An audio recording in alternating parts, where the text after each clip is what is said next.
kandi nyuma yuko wasengeye umuntu nta nicyo anakumariye nta rubanza twebwe dufite uwaduhamagaye uzaduhemba. Haleluya, dufite uwaduhamagaye uzaduhemba. Manuel, igisubizo cyanjye kitanyuze muri wowe kizanyura mu bandi, kandi nanjye ubutabazi bwawe butari muri nge buzanyura ku bandi. Nta mpamvu yo gushakira Imana mu bantu, yo kugira ngo twe gushakira Imana mu bantu, ahubwo dushaka Imana nyamana yaremye ijuru n'isi. Imana yakuremye mu mazi.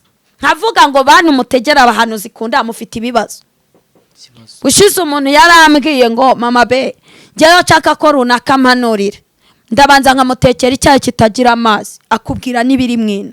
Sebura wageze ngo nubwo yanabikubwira ashobora no gukora akoreshejwe n'icyo cyayi atari n'Imana ibivuze. Ashobora no kubikubwira ntibisohore, cyangwa byanasohora Imana ikaguciraho iteka. Icyayi kitagira amazi ubwo kiba kimeze ute? Ni ukuri kw'Imana abantu zibategera kunda nabo bafite ibibazo. Ubundi niba uri umuntu w'Imana yesha agaciro, uzi ko umuhanuzi utarumviye Imana yapfuye atageze mu mudugudu. Merutse kujya ahantu umuntu ambwiye ngo mperekeza njye kubwiriza, batanga amaturo, pasiteri nashatse kuvuga mu idini ntavuze. Arangije yegera umuhanuzi we wa wundi bafatikanyije amuriye urwaro, bari guhimbaza aramubwira ngo bwira abantu ko amaturo Imana yagaye. Umuhanuzi aratigita, ndimo ndabireba. Nuko arambwira ati reba umukino ugiye kubera. Ndavuga ntubundi nkurwanira ishyaka nkubite dayimoni. Njya kubona mbona igisambo cy'umuhanuzi kigiye mu mwuka koko. Aravuga ngo nimwumva ko Uwiteka avuze amaturo mwatanze nayagaye. None ndambuye ibiganza, umuntu wese uri bunkora mu biganza ndamuha umugisha. Abantu barotema amatelefone, amasakoshi barasata, amakofi barasatse ngo umuhanuzi yavuze. Nari nicaranye n'umwana hafi aho, arambwira ati wangurije 500. Yerekana ameze gutya. Ndamubwira ni nje kubabwira ngo Imana igiye guheha.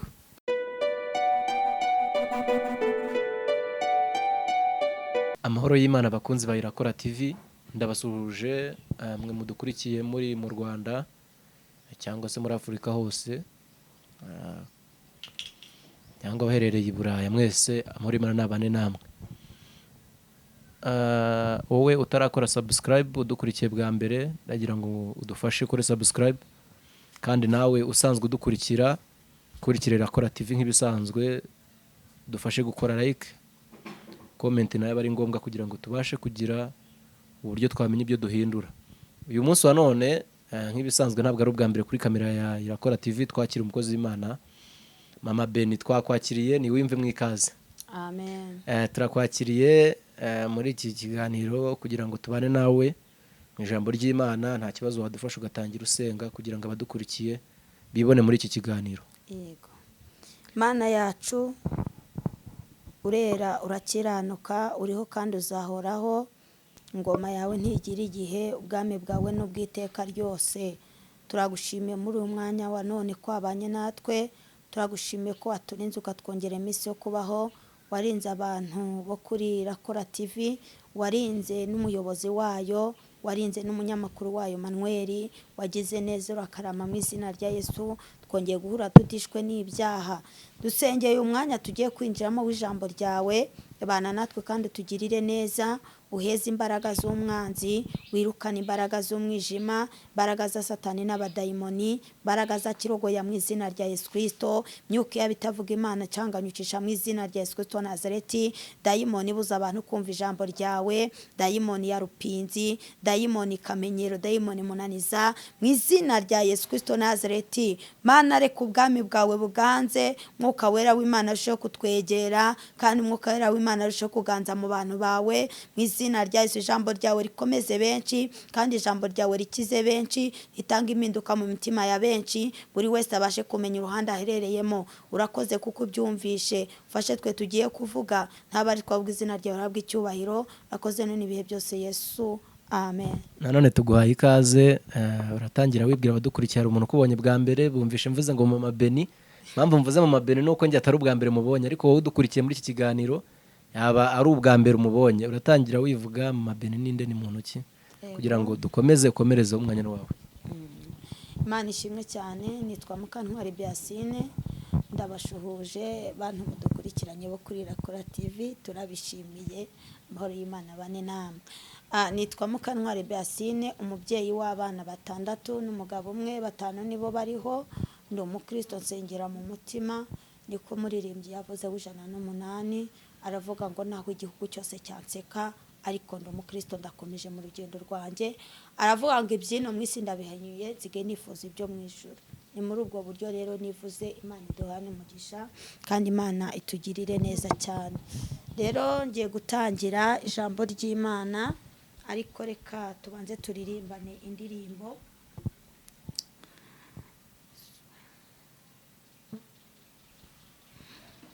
Turirimbane indirimbo ya 68, turirimbe twumve icyo Umwuka abwira amatorero. Imana idufashe. Kugufasha ndayizi nanjye ndi bugufashe cyangwa urarimba? Nta kibazo. Nta kibazo, urayizi. Iyo naringiye kuririmba mbonye telefone isa nkaho ibizanye, ariko ntacyo. Imana ishimwe.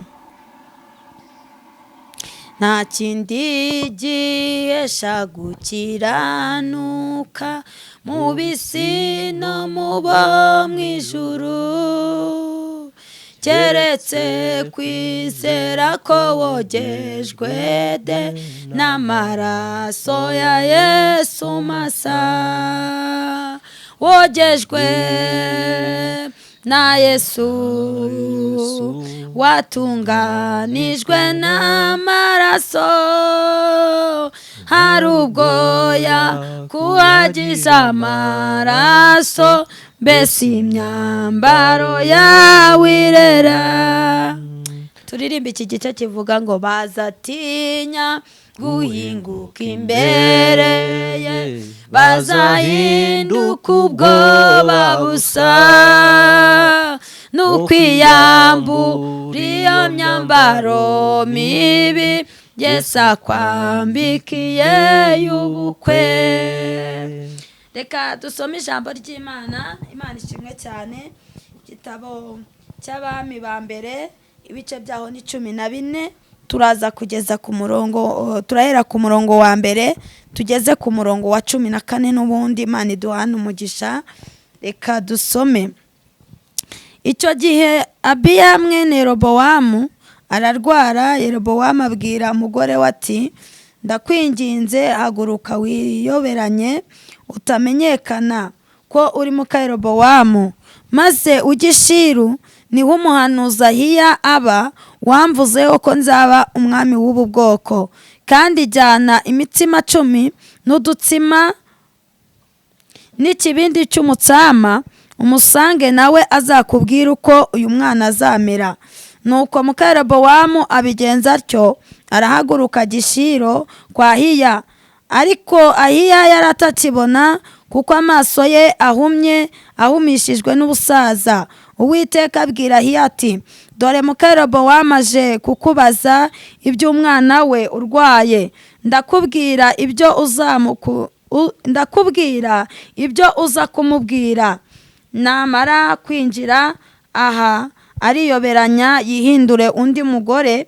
Nuko Ahiya yumva ibirenge bye akinjira mu muryango, aravuga ati, yewe muka Yerobowamu, injira. Niki gitumye wihindura undi mugore? Umva ngo utumweho amagambo akomeye. Genda ubwire Yerobowamu uti, umva uko Uwiteka Imana ya Isirayeli ivuze ngo, yagukuye muri rubanda irakogeza, ikugira umwami w'ubwoko bwayo bw'Abisirayeli, ikugabaniriza igihugu igikuye ku nzu ya Dawidi. Ariko ntiwayibereye nk'umugaragu wayo. Dawidi witonderaga amategeko yayo, akayikurikirana umutima we wose, kugira ngo ukore ibishimwa imbere yayo, ahubwo ukora ibyangwa kurusha abakubanjirije bose. Uragenda wihimbira izindi mana z'ibishushanyo bibajwe n'ibiyagijwe. Urandakaza, uranyimura, ushyira inyuma. Nuko rero nicyo kizatuma nteza inzu ya Yerobowamu ibyago, nkamara umuhungu wese kuri Yerobowamu, uw'imbata n'umudendezo mu Bisirayeli, ngaheha pe inzu ya Yerobowamu nk'uko umuntu aheha amabyi akamaraho. Umuntu wa Yerobowamu wese uzagwa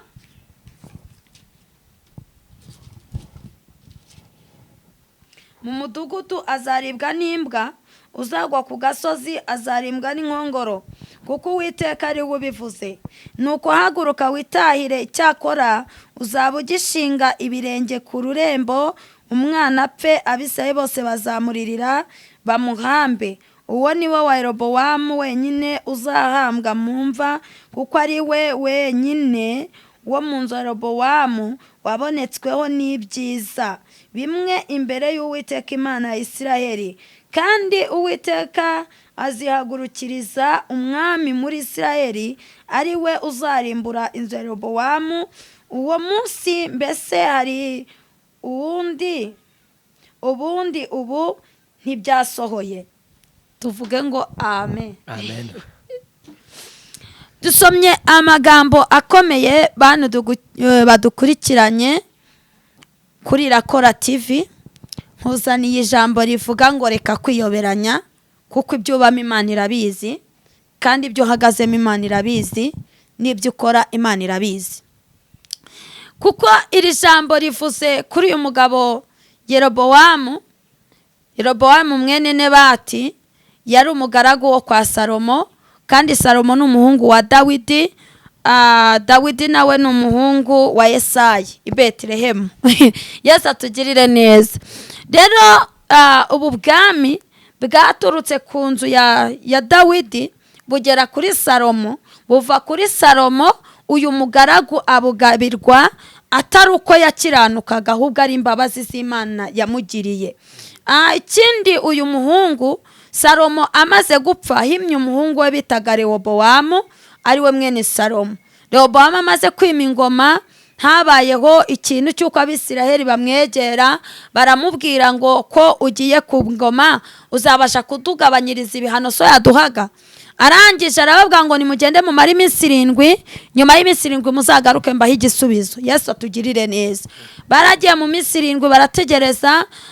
Rehobowamu ahamagara abasaza bagisha inama, baramubwira ati uzemere kuzabagabanyiriza ibihano, ariko ntiyashirwa, ntiyumva. Abantu mutagirwa inama namwe Imana ibagarukeho, kubera ko iyo wagiriwe inama ubasha kugendera mu murongo mwiza w'Imana, kandi ubasha gukiranuka rwose. Imana ujye ukunda kugirwa inama no guhugurwa. Haleluya. Imana ibidufashemo. Nuko amaze kumva bitamuza, amahamagara abasore bagendanaga burungano rwe, abo babanye, biganye, basangiye, mbega abatumye bamubwira ati wowe uzababwire ko igihano so yaguhaga uzagikuba. Reka mvuga ngo uzagikube nk'inshuro 100. Noneho igihe kiragera, yumvira inama z'abasore bagenzi be, ntiyumvira inama z'abasaza. Arangije aba bantu baza kugaruka bavuga ati jewe nzabongerera igihano, nzagikuba inshuro 100 kubyo data yabahaga. Byatumye basanga Rehobowamu mwene Nebati ahantu yari ari baramwimika, bamwimitse Isirayeli icikamo 2 na bugingo n'ubu irimo ibice 2.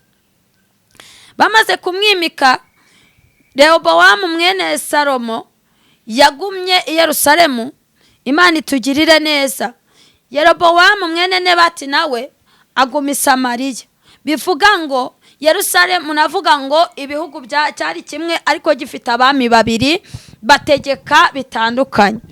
Igihe cyaje kugera, uyu Yerobowamu yumva ntabwo anyuzwe, ntiyagirira Imana icyizere, imukuye muri rubanda ikamwogeza, ikamugira kuba umwami. Kandi kera wabaga umwami ubikuye kwa basogokuru bawe no kwa basogokuruza, navuga ngo niyo yari karande. Noneho we yari umugaragu, yagombaga kuzapfa ari umugaragu, abamukomotseho bakaba abagaragu, mbega n'ibisekuruza bye bigahinduka abagaragu b'ibwami. Bivuga ngo nta mashuri yari afite ahagije, nta n'ubumenyi yari afite, ariko Uwiteka amubonye amugirira icyizere, abo atereka nawe amugirira imbabazi, ahari wenda yazahura ubwoko bwanjye bugeze mu makuba. Ariko arangije ageze ku ngoma aribagirwa. amaze kugeraho ntiyanyuzwa n'iby'Imana ikoze.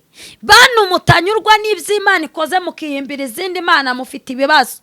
Bantu mutanyuzwa n'aho Imana yabateretse mwarangiza mukishakira ibindi bibafata mu maboko mufite ibibazo. Kuko uyu mugabo yararangije aravuga ati Abisirayeli nibajya Yerusalemu gutambiraho ibitambo ntabwo nzaba nkibashoboye. Kuko Imana ya Dawidi yarayizi, Imana ya Salomo yarayizi, Imana abami bakoreye bari bayizi. Kuko Dawidi nta bigirwamana yigeze atunga, Salomo nta bigirwamana yigeze yimika muri we. Imana idufashe. Nubwo habayeho igihe cyo kuyobeshwa n'abagore, ariko igihe cyarageze aranigarura yibuka Imana yase. Noneho ngo arangije aravuga ati aba bantu nibakomeza kujya gutambira ibitambo i Yerusalemu bazasubira ku muhungu wa Salomo ari we Rehobowamu. Arangije ngo atangira gufata ibigirwamana, ngo arangije abishinga ku misozi no kutununga, ngo arangije afata ibiyagijwe afata n'ibibagijwe ngo byose abishyira hariya, ngo abwira Abisirayeli ngo nimuzongeye kujya mujya gushakira Imana i Yerusalemu, ahubwo mujye muyishakira hano hafi, kuko nimujya Yerusalemu hazabavuna, kandi nimujya hano hafi muzaba muhiniye bugufiya. Imana idutabare. Yego. Ngo arangije ngo abantu b'Imana ngo yimura Imana mu mitima yabo, yimura ubwami bw'Imana mu mitima yabo, abibagiza Uwiteka Imana wabakuye mu gihugu cya Egiputa, abibagiza Uwiteka Imana wabahaye amazi bari mu butayu, abibagiza Uwiteka Imana wabagaburiye bashonje, abibagiza Uwiteka Imana wavuganye nabo akavugana na ba sekuruza, arangije aramwimura mukura muri bo. Imana idutabare. Ngo arangije Abisirayeli batangira gusenga ibigirwamana, bya bitambo batambiraga Uwiteka batangira kubitambira za Bali na za Shera, batangira gutambira ibyo bigirwamana ibitambo. Uwiteka bibonye arababara, Uwiteka arababara, umutima w'Imana ntiwishima. Imana irangije iteza uburwayi umuhungu wa Yerobowamu ari we bita Abiya. Ngo ararwara, Abiya yenda gupfa. Abiya amajije kurwara ngo Yerobowamu aravuza ndetse aranavurisha biranga, ahamagara abashitsi, ahamagara abapfumu, ahamagara abakonikoni, habura uwagaragaza ikibazo cy'uburwayi umwana yari afite. Uyu mwana ntiyabonerwa umuti. Mu by'ukuri yanyweye imiti myinshi, hari iyo bamurasaze, hari iyo bamunywe, hari ibyo bamushize, ariko uburwayi aho kugira ngo bukire burushaho gukara. Imana idutabare. Byari bishatse kuvuga ngo iki? Yerobowamu yarakuruye ibyago mu rugo rwe, kuko nta mana yari iri mu rugo rwe, nta mana yari ihari. Ibyo yari yiringiye byose bimubanye impfabusa, ibyo yari yize byose bimubanye impfabusa. Yerobowamu niko kwibuka ko hari umuhanuzi wamuhanuriye, uwo bita Ahiya w'i Shilo. Imana idutabare. Mu by'ukuri ntiyamwibutsa akijya ku ngoma. Iyo bageze mu kaga bibuka abahanuzi. Iyo bageze mu makuba bibuka abahanuzi. Imana yavuze. Yibuka ko Rasheli yamusengeye, Imana idufashe. yibuka ko Petero yamusengeye. Reka mbabwire, Imana ibabarira abantu babana n'abahanuzi bari mu bibazo, bamara kugera mu bibazo bakabirengagiza. Mu bisubizo. Imana, reka nongera mvuga aka kantu, harimo n'ababizeza ibitangaza, yamara kubimwizeza akamubwira ati Imana ningirira neza n'ukuri ntabwo nzakwibagirwa. Reka mvuga aka kantu, sinjye wabikoze, ni Yesu wabikoze. Nigeze mbana n'umuntu, mbanye n'umuntu turasengana Imana. Imana Nyiringabo iyi yaremye ijuru n'isi, sinjye wabikoze, kuko mfite amaboko ashoboye gutabara nanjye nabyikorera. Ariko tubanuye umudamu arushye aramerewe, turasengana Imana imubyaza akanyamasyo yaramaranye imyaka 8. Amaze kukabyara bamuteza igisabo, igisabo Imana irakimukiza, akanyamasyo yarakabyaye niyanyuma iraza arabyara, arafotora, aranyereka, arajugunya. Twaba turi gusenga twatereye imisozi, akabwira abana ati uyu mumama Mana ati namuboneye umugisha, akambwira ati ubu ngubu urabona nakwanga, ubu nakureka nakwirengagiza nte, ntabwo nakureka. Mbega akavuga yajyaga ajya guhiga imihigo nkamugana igenda gakeya, imihigo yihorera. Manwe yaje kugenda, narabusenze Imana ivuga ngo nyereke uyu muntu uwo ari we, kuko hari ibyo nabonaga bitagenda. Hari abantu bakizwa ariko bataraciye kamere, agasenga ariko ataraciye kamere, agahanura ariko afite kamere, akabwiriza afite kamere, akayobora itorero afite kamere. rimwe ndavuga ni Imana ndashaka kunyereka uyu muntu. Imana imunyereka yambaye yari assemble y'indodeshanyo, ariko ijipo igera hasi isatu igera mu kibuno, ariko yayihinnye igera nka hano hejuru y'amafi, hahandi yunamaga ukabona ubwambure.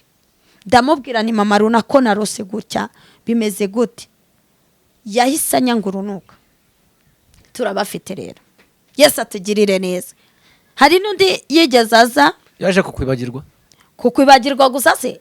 Hari n'undi wigeze aza baramuroza afite nyabingi yarihinahinnye, noneho dusengana Imana akajya higa imihigo. Ndamubwira ati ukiri guhiga imihigo kubera ko imihigo iboshye benshi, kandi kuko uba bayishobora kuvuga byinshi bikazakuboha. Ayambwira yari umuhanuzi. Ayambwira ati Mana ninyira nukuri tuzakorana umurimo, tuzagendana ntuzajya utsiga, nanjye sinzajya ngusiga, uri mama wanje. Imana imajije kumukiza, yabaye uwa mbere kumvuga no kunsebya no kuntaranga. Ariko mwagiye mureka, Imana ishohoza ibyo yamubwiye, imwubakiye inzu hari iwacu. Agenda abwira abantu ukuntu amugirisha inzu bakayisenya, kandi ni kwa kundi hari ukuntu basenya inzu bitewe n'impamvu nsimbizi, basenya agande kamwe kugira ngo bagaragaze ko inzu yasenywe, ariko yongera yubaka ashyiraho n'igipangu. Imana imugirira neza, urumva yarabikoze. Ariko se ya mihigo wavuze ngo tuzakorana umurimo, twarawukoranye? Ntago twawukoranye. Rero bivuga ngo hari abantu bibuka abahanuzi bageze mu kaga. Mu minsi yashize uwa yarambwiye ati ndashaka ko nsengera bimeze gutya. Ndamuga ngo hino oya bajye bazi niko bimeze. Manwe bajye baza tubasengera. Imana dushize kugira ngo abantu bananiwe, abantu barushye bagira gute baruhuke, kandi nyuma yuko wasengeye umuntu nta nicyo anakumariye, nta rubanza. Twebwe dufite uwaduhamagaye uzaduhemba. Haleluya, dufite uwaduhamagaye uzaduhemba. Manuel, igisubizo cyanjye kitanyuze muri wowe kizanyura mu bandi, kandi nanjye ubutabazi bwawe butari muri nge buzanyura ku bandi. Nta mpamvu yo gushakira Imana mu bantu, yo kugira ngo twe gushakira Imana mu bantu, ahubwo dushaka Imana nyamana yaremye ijuru n'isi. Imana yakuremye mu mazi, amazi atanapima nirobo, ikurerera igukuriza mu nda y'umugore, iguha amagufwa, iguha ingingo, iguha imitsi, iguha inyama, mbega uvuka wuzuye, ufite amaguru yombi, ufite amaboko yombi. Byagakwiye kuba twahereza Imana agaciro mu gihe cyayo. Yesu atugirire neza. Uyu mugabo amaze kujya ku ngoma yibagirwa Imana. Uyu mwana ararwara ngo yenda gupfa, aza kwibuka yuko hari uwamuhanuriye amubwira ko niyitwara neza azahabwa ubwami, azabona umugabane ku nzu yo kwa shebuja. Ndetse nabimubwira ntago yigeze abyumva neza. Yatekereje amateka y'iwabo, atekereza akavukirezi wabo, arangije avuga ati ntibyakunda, ariko kubw'umugambi Imana birasohora. Amen. Iki gihe Imana iteza uyu mwana uburwayi, nibwo yibutse Ahiya w'Ishilo, aravuga ngo yaramanuriye ko nzaba umwami w'Abisiraheli.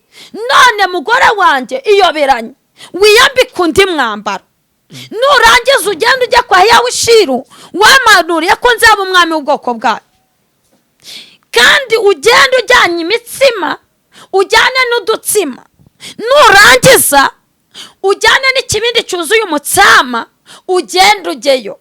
Nkavuga ngo bantu mutegera abahanuzi kunda mufite ibibazo. Ushize umuntu yarambwiye ngo mama be njyewe nshaka ko runaka mpanurira, ndabanza nkamutekera icyayi kitagira amazi, akubwira n'ibiri mwino.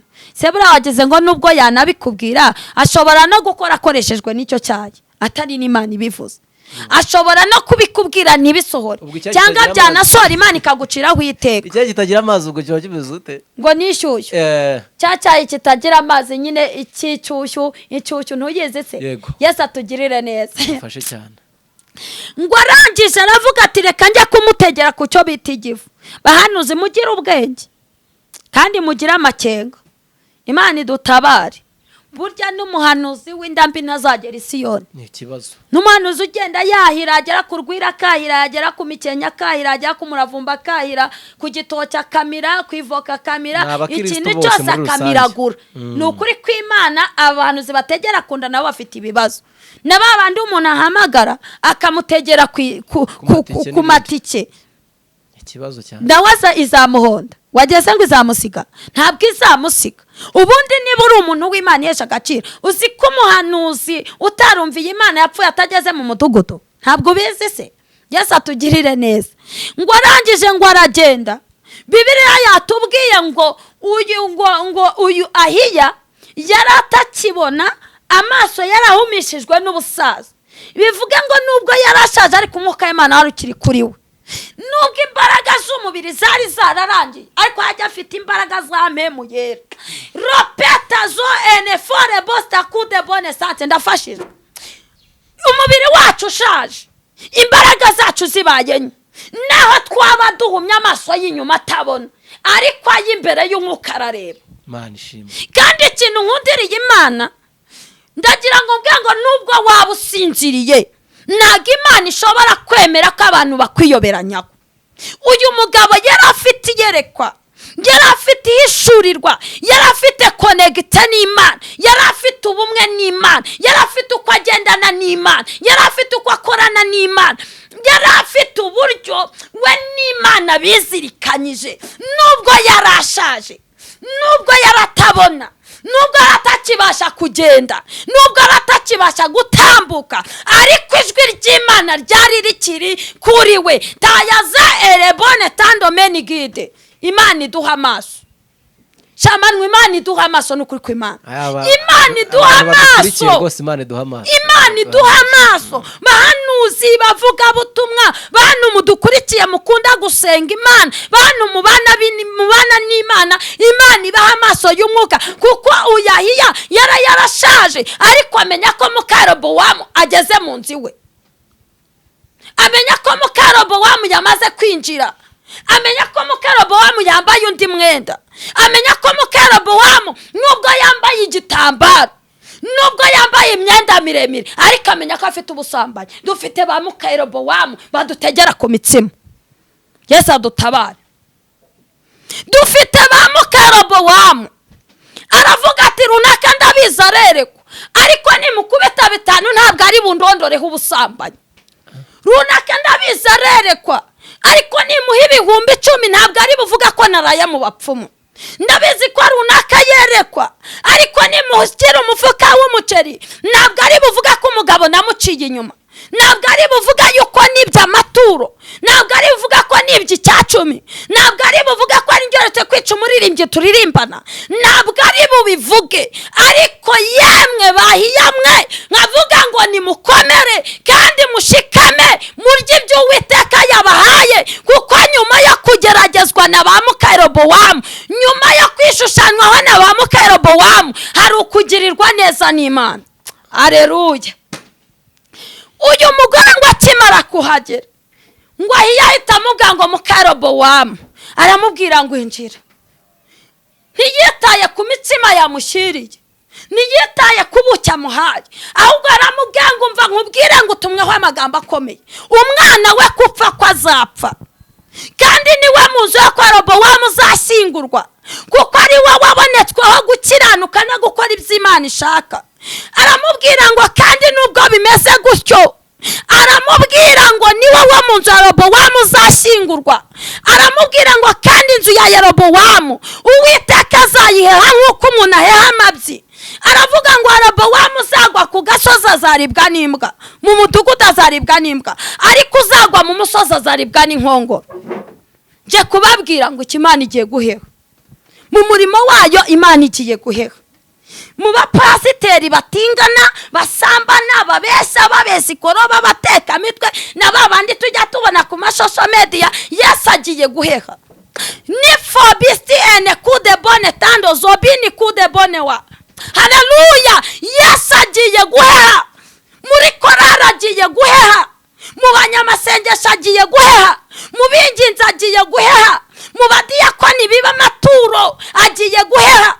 Merutse kujya ahantu, umuntu ambwiye ngo mperekeza njye kubwiriza, batanga amaturo, pasiteri nashatse kuvuga mu idini ntavuze. Arangije yegera umuhanuzi we, wa wundi bafatikanyije, amuriye urwara, bari guhimbaza, aramubwira ngo bwira abantu ko amaturo Imana yagaye.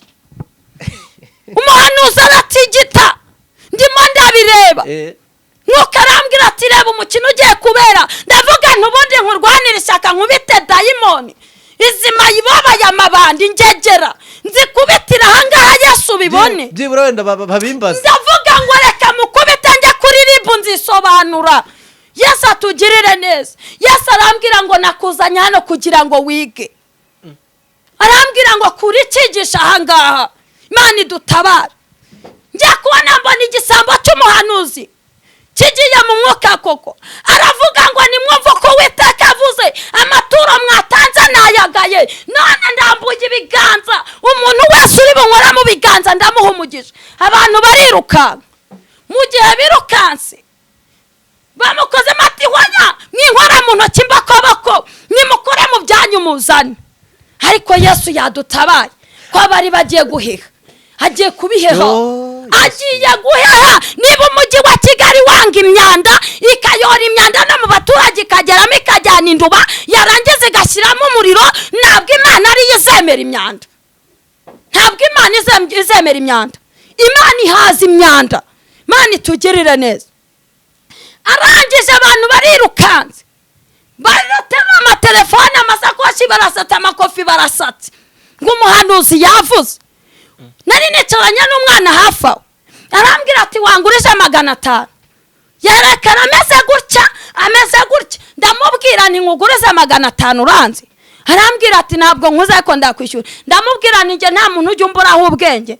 Mujya kurindagira hariya hirya. Ndavuga ni Imana ko nerekare mbona utigita. Imana ikubwiye yuko kuko urabona umugisha kuba kungujije amafaranga. Ninyagwa tuzahurira he? Imana idutabare. Ubwo umukoze mu ntoki ngo haye umugisha nkugize mama w'amahanga, dore ngwagwa business, dore ngo haye imodoka, dore ngo haye perime. Yavugaga areba umuntu kwasa nuko ameze. Ngo haye visa nkujyanye hanze, aguye ibirongo haye amamodoka, ngo haye company, ngo haye biki. Ibyo nivyo Imana ije guhehasha. Imana idutaba. Ibyo nivyo Imana ije guheha. Imana ije guheha kandi ije guhana nabisubiramo. Yesu adutabare. Imana ihaza agasuzuguro k'abantu. Jobundi nabwiye abantu kwiyera. Ndababwira ngo Uwiteka aje gukora umukwabo mu nzira ye, nk'uko polisi ikora umukwabo mu muhanda igafata abadafite ibyangombwa n'abaparitse mu buryo butari bwo, mbega n'abatwaye abantu bakarenza urugero. Imana nayo ije mu mukwabo ije gufata miri abantu bagenda batagira ibyangombwa, abinjiye badafite ubinjiza, abasose bakurira inkike, abagiye basunitswe n'ababo. Mbega Imana ije mu mukwabo wayo kandi uzabibona. Imana idufashe. Imana itugirire neza. Ndagira ngo nkubwire ngo kizwa kuramwa amaguru aho ngaho uri, hindukirira Imana kuko itarababariye inzu ya Yerobowamu, itarayibabariye n'abahungu be bari Samariya, nabo yaho agatuma y'abagaragu akagenda akabaca imitwe 70 akabarunda ibirundo. Ntabwo azakwihanganira. Itarababariye Mose ntiyakwihanganira ibintu ukora. Urabizi kugambana, urabizi ko uri umunyamafuti, urabizi ko urwanya abantu b'Imana, urabizi ko umwuka wimuye muri wowe, urabizi ko wataye umuriro. Nukuri kose Yesu araje. Yesu atugirire neza. Jewe ndashoje. Imana idutabare. Navuga byinshi ariko ndagira ngo nkubwire ngo ibyo ubamo Imana irabizi. Amajoro yawe Imana irayazi. Aho wirirwa ku munzani ukorera ubwukata uko wiba Imana irabizi. Nukuri ko Imana uburyo ugurizwa amafaranga ntugishyure Imana yarabibonye. Uburyo uri umwesikoro witwaza ijambo ry'Imana Imana yarabibonye. Uburyo wirirwa ubeshesha Bibiliya nabyo Uwiteka Imana yagize gute yarakubonye. Uburyo wirirwa ukura abantu ku Mana, abantu kabibagiza ubwami bw'Imana. Imana yaguhaye impano ngo zizahure benshi, yaguhaye impano ngo zikize benshi. Impano z'Imana yaguhaye wirirwa uzitembereza, wirirwa uzizunguza, wirirwa uzicuruza. Uri gucuruza ariko igihe kirageze kugira ngo Imana ikurutse ibyo wariye. Ijambo ry'Imana rivuga ngo kimanywe, rivuga ngo niba udakonja ngo ushyuhe Imana igiye kukuruka. Bivuga ngo niba waraciye agakiza Imana yaguhaye amazi izakuruka. Ntabwo yitaye kuko igihe wamaze uri igishyitsi mu itorero udafite icyo wunguye abandi. Ntabwo yitaye kuko igihe umaze udafite icyo wamariye abandi. Ahubwo Uwiteka araje. uzi abantu bakuye aho abantu imana. Umuntu arakugeraho ati njyewe hari umuntu wigeze ambwira minsi yashize, ambwira umuhanuzi basenganye ngo abona ari mu mwuka w'Imana. Arangije bukeye uwo mumama arikeneye, ari mu kibazo cy'uko ashaka gutezwa cyamunara.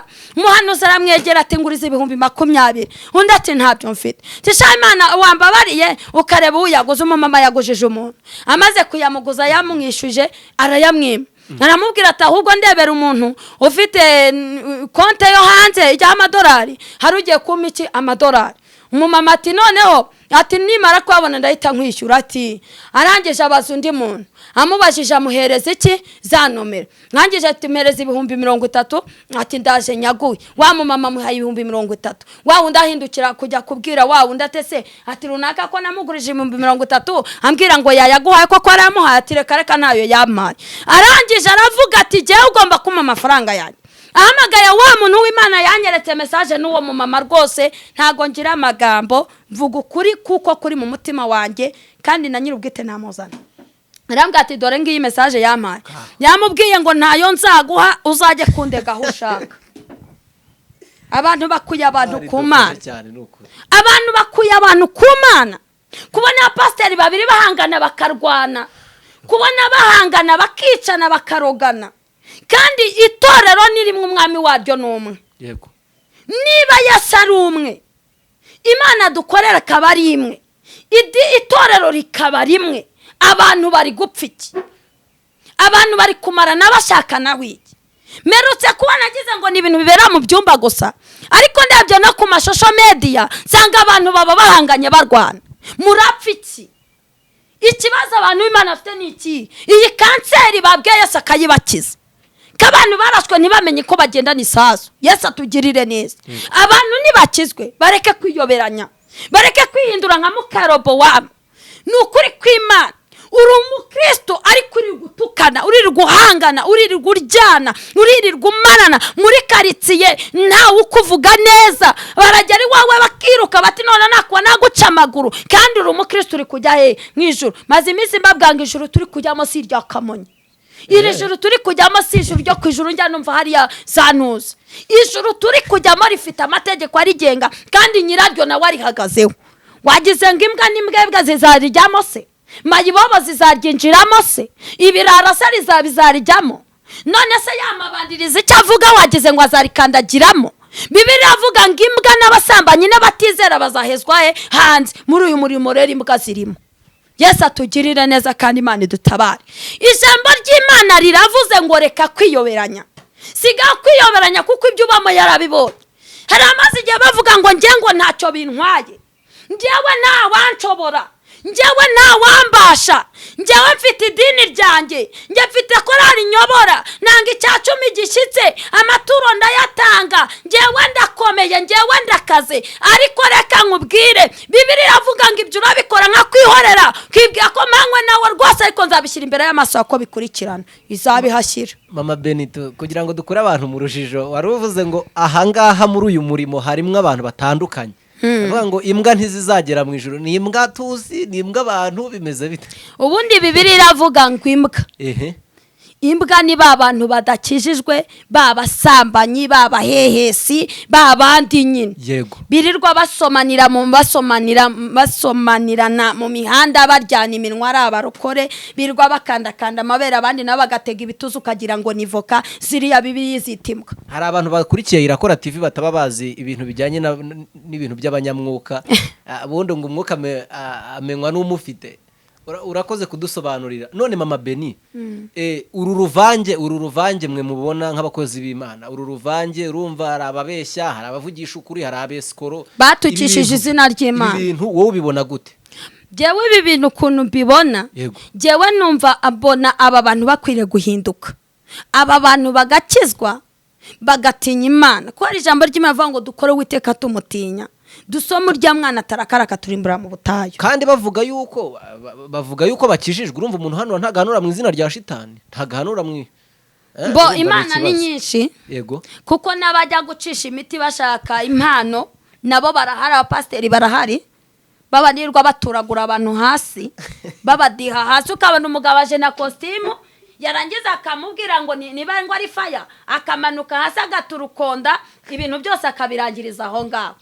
Abadamu ugasanga bikubise hasi, imyenda izamutse hejuru, mu by'ukuri nta mwuka w'Imana ukubita abantu hasi. Ntabwo impano z'Imana ari imbaraga z'abazimu ndazari zimurimo. Manuel, umva nkubwire, ubundi mu mikorere y'Imana umwuka wera dutoza kugira disipurine, umwuka wera dutoza ikinyabupfura. Ni nayo mpamvu n'umuntu ufite umwuka wera w'ukuri afite ukuntu yitwara, afite n'uko agenda. Niyo unamubonye mu nzira uri umunyamwuka, murakururana mukuzura mwuka wera. Ariko wa muntu udafite umwuka wera w'Imana, ufite ibindi bintu arimo, iyo muhuye aho kugira ngo umwuka wera gukurure, umeneka umutwe. Umeneka umutwe ukumva urimo kugenda ucika intege z'umubiri, kuko nta mwuka wera w'Imana agize gute afite. Hari ibintu bijya biba nko guhangana cyangwa se competition mu murimo w'Imana.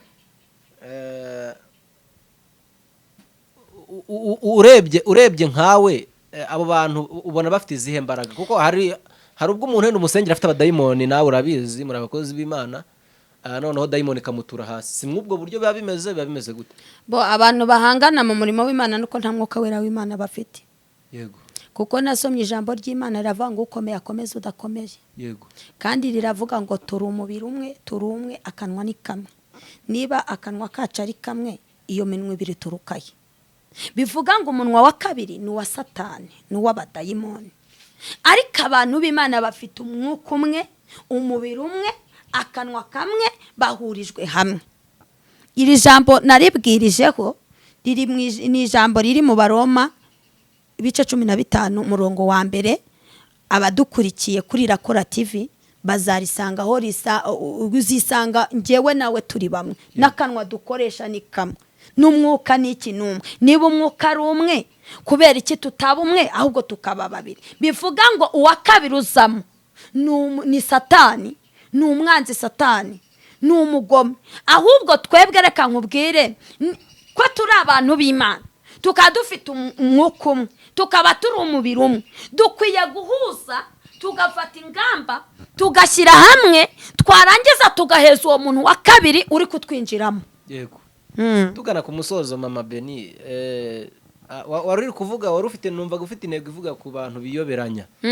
Uvuga ngo hari abantu baza biyoberanya bafite n'izindi mbaraga. Yego. Nkamwe bakozi b'Imana mubibona gute, mubigenzura gute? Ubundi iyo uri umuntu ufite umwuka w'Imana nyakuri, nabo bakubwira ko ari umwuka w'Imana. Barawufite, ni imyuka ntago ari umwuka. Iyo ufite umwuka w'Imana, umuntu udafite umwuka w'Imana afite ziriya mbaraga, uramumenya.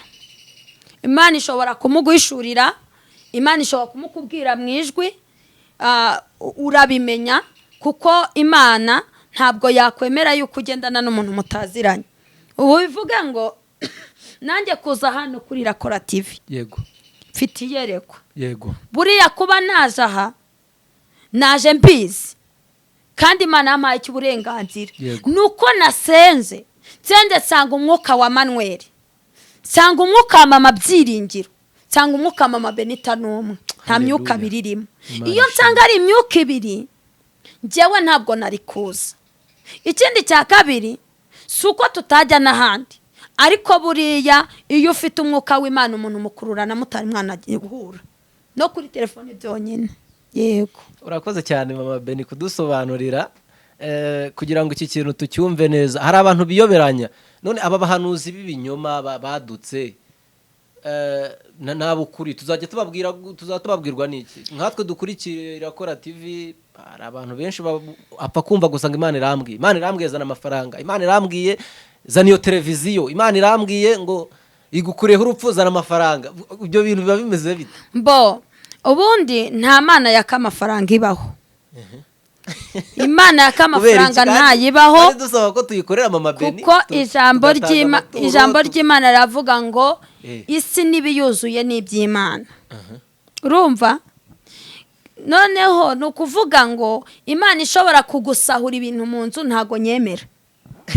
Kuko Imana ni umutabazi, ni umufasha. Kandi isaba ko twitanga Mama Beni. Bivuga ngo niba Imana impaye izi ntebe nzisengeye, ntabwo kandi yahindukira ngo izimbwire ngo Imana irambwiye ngo hereza uyu mukozi w'Imana izi ntebe, izi ko nta zindi mfite, kereka wenda yo ubwayo inyuze mu ijwi ryayo ikansanga ikambwira ngo iyi myenda wambaye yihereze, cyangwa kumva umutima ubikwemeje, cyangwa umutima wanjye ukabinyemeza.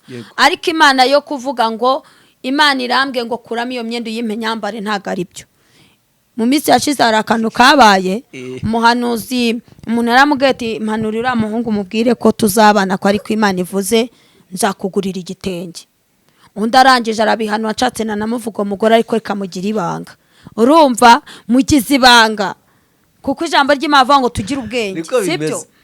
Arangije amuhanurira wa muhungu bizagura ko ari umunyamwuka, ubwo akibihanura ko amwizera agasa nk'aho amukunze, ariko asubira gusenga. Asubiye gusenga Imana iramubwira ngo ntabwo ari uwawe, ngiye kukwereka ikimenyetso. Wa muhanuzi agiye kwaka cya gitenge atakibonye yivamo arabivuga. Ubundi undi muntu nawe aragenda, umugore yari afite twasenganaga, umuhungu wari umuhanuzi, nabwo bari abahanuzi, arafite umukobwa washaje. Haza umwana w'umuhungu aje gukizwa vuba, akimubona amuganga Imana irambwiye ngo uyu ni umugore wawe, kandi mujye mugendana, kuko iyo mugendana ndanezerwa n'abantu bakanezerwa, bakoreye ubukwe bigenze gutya. Ubwo mwana sinari muzi, reka rero azaze mu rugo ndasenga. Wowe wari uziranye n'umuntu ufite umwana ushaje? Oya, ntabwo nari mbazi, ntabwo nari nzi ko bari kumwe, sinari nzi aho uwo mwana w'umuhungu asengera, ariko cyari icyumba ahantu mbega ukuntu bwa bwumba nyine ahantu ukuntu abantu bajya bibogekana. Nuko arangije mwuka w'Imana nzaho, ndamugana ko mbonye umuntu gutya, nkabona umukecuru imbere yawe w'umukobwa, kandi ukavuga ngo Mana, ngo ngewe ngo nagusabye umukobwa ukiri mutoya, none uyu mukecuru ntago mwemera, bimeze gute? Ati niko bimeze. Niko nduzi umugore wamuguhanuriye w'umuhanuzi bimeze gute? Ati nyine, ati yaramumbwiye aramunsindagira. Noneho birarangira nyine ndamubwira ati ntabwo ari uwawe, kuko nari mbonye mubana ku bw'agahato, nyuma y'iminsi mike yuramuturigendera kandi usubira mu byahugi nyuma. Arangije aravuga ati niko byari bimeze, nari kuzamujugunya. Twaje gusengana, aza kumbwira uwabimuhanuriye naho yabikwinsanga ndamuzi, nabo bantu ndabazi.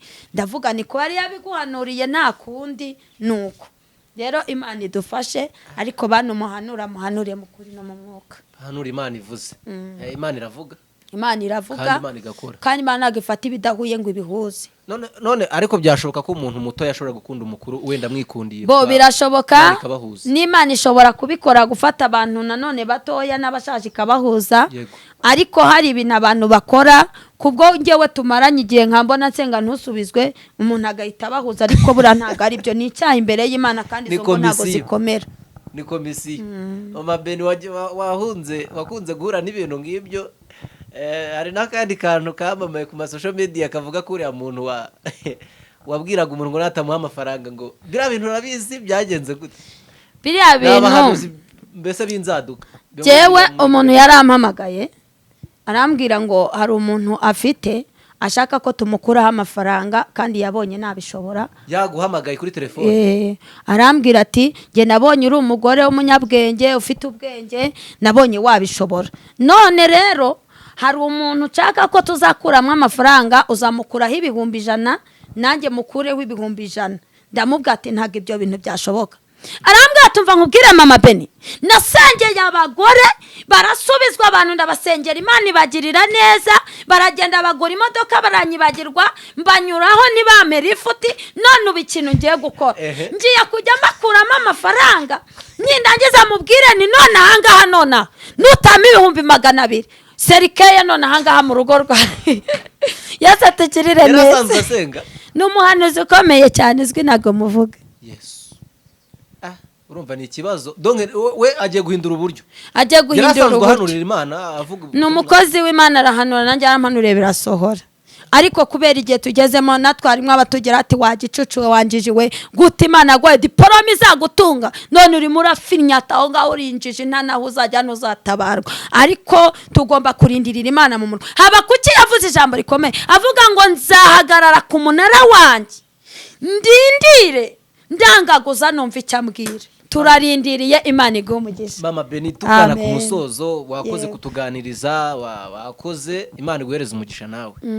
Tugana ku musozo turagira ngo udusengere, nkatwe abantu dukurikiye iki kiganiro n'abandi bazagikurikira mu bihe runaka, byibura Imana idufashe guhishurirwa umwuka wayo. Amen. Kuko muri iyi si hari imyuka myinshi, urumva hari uwo bashobora kuvangirwa akavuga nti nuriya, undi nti uzashyingirwe nuriya, undi ati gukishije urupfu uzana amafaranga. Mbese Imana yo iraguhereza ukazayitura, ntabwo Imana uyibanza. Niko njye mbyumva. Bari gushaka ibihembo mbere yo gukora. Yego. Kandi abantu babwire kamubwire manwe, mureke dutegereze ibihembo biturutse ku Mana, tutagiye kubyishakira, kuko n'abashima bose ko Imana yabahaye, si Imana iba yabahaye, nibo baba bihaye. Noneho dugana ku musozo, we wari udukurikiye kuri iki kiganiro cya Irakora TV, twari turi kumwe na Mama Beni. Wowe utarakora subscribe, nagira ngo nkubwira ngo uyikore, ukore share mu yandi magroup barizwamo, na comment biba bikenewe kugira ngo ubutaha watubwira uwo wifuza ko twatumira, watubwira ingingo, kubera ko uyu murimo nimwe dukorera Imana, ariko kugira ngo abantu bahembuke. Tugana ku musozo rero turagira mu Mabeno dufashe dusengera Imana, kuko urumva ko turakomerewe kandi biragoye. Imana idufashe. Mwami Imana yacu, uri Imana y'agakiza, uri Imana uburuhukiro bw'abakwizera. Turasenze kugira ngo utange agakiza mu bantu bawe, hindura imitima ya benshi, abaguye ndacyavuga ngo babyutse, abakuvuyeho ubagarure, abayobye ubagarure mu nzira mu izina rya Yesu. Dusabye agakiza gafatika, agakiza katari pirate, agakiza katajegajega, agakiza katari akibi bihe bya none, agakiza katari ko mu minsi ya none. Dukeneye agakiza ka kera, agakiza wahaye abatubanjirije, aribo twigira ku birenge byabo Mana. Duhereze guhinduka, uduhe kwera no kugutinya, kandi uduhe kugira impuhwe muri byose. Kwijambo ry'Imana riravuga ngo tugire impuhwe zo gukora ibyaha turi ku mariri yacu. Duhereze guhinduka by'ukuri, abatubonye abanya ko dukijijwe mu izina rya Yesu Kristo. Hindura abahanuza, abavuga butumwa, abanyamasengesho, hindura abadiakoni, hindura abapasiteri, abashumba muri minsi ya none, hindura itorero ryabaguza amaraso, kura ikizira kinjiye ahera, hindura ubuzima bushya bwo mu mwuka mu izina rya Yesu. Mana, abashonje ijambo ryawe uribahaze, abafite inzara n'inyota byo kukubona ubiyereke, abahagijwe no kugushaka bakubone mu izina rya Yesu Kristo. Urakoze kuko ubyumvishe none n'ibihe byose. Amen. Shalom, shalom, shalom. Amahoro y'Imana abe muri mwe.